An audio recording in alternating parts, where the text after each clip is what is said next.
सर्वेट की वाणी गृहस्थ सन के सिद्धांत को उजागर करती है। धर्म नीति व्यवहार पंच विषय संग सन, नियमित हरि माया रहे, जीवन सुभग सुमन। अर्थात पंच विषय यानी पंच ज्ञान इंद्रियों के 5 विषय होते हैं। आँख का देखना, कान का शब्द श्रवण करना, नासिका का गंध लेना, त्वचा का स्पर्श करना और जीवा का रस लेना, ये पंच विषय है। ये पंच विषय का उपयोग धर्म नीति एवं व्यवहार से युक्त होकर पंच विषयों का संग करने से हमारा जीवन आध्यात्मिक बनता है। आँख ने देख लिया, विषय में हम प्रभावित हो गए। जो धर्म है, जो नीति है, इसके अनुसार हमें देखना है, सुनना है। ये जो भी 5 ज्ञान इंद्रियों के विषय है, उसका हमें धर्म के अनुकूल नीति बनाकर व्यवहार करना है।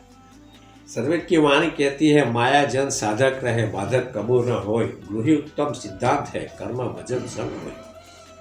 अर्थात माया संत जनों की सहायता करती है, उसके द्वारा कभी बाधा नहीं होती। गृहस्थ आश्रम में रह महाप्रभु का भजन करने का सिद्धांत उत्तम है। गृहस्थ आश्रम में कर्म और भजन एक साथ होते हैं, यही कर्मयोग की विशेषता है। कर्म भी होता है और भजन भी होता है, लेकिन कब? जब हम सद्गुरु के सेवा, सत्संग, साधना के सिद्धांत में रहकर हमारी चेतना को पवित्र बनाकर गुरु मंडल में स्थिर करके हमें संसार के हर एक कार्य को करना है। और गीता का सार यही कहता है, हमें संदेश देता है, कर्म योग, यानी हर कर्मों को योग में स्थित होकर करना है। लेकिन इसके लिए सद्गुरु का सिद्धांत होता है। सिद्धांत है सेवा, सत्संग, साधना। सेवा, सत्संग, साधना के नियम में रहकर हम पूर्ण रूप से कर्मयोगी बन सकते हैं।